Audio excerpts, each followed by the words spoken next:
తొలిచూపు చాలంట చిత్తాన చిత్రంగా ప్రేమనేది పుట్టగా 10 మంది అంటుంటే విన్నాను ఇన్నాళ్ళు నమ్మలేదు బొత్తిగా ఆ కళ్ళలో ఆ నవ్వులో మహిమ ఏమిటో ఆ కాంతిలో ఈనాడే నా ఉదయమైనదో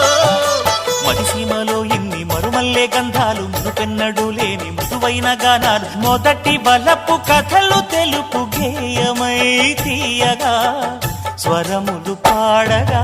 ఏ స్వప్నలోకాల సౌందర్య రాశి నా ముందుకొచ్చింది కనువిందు చేసి ఏ నీలి మేఘాల సౌధాలు విడిచి ఈ నేల నడిచింది ఆ మెరుపు వచ్చి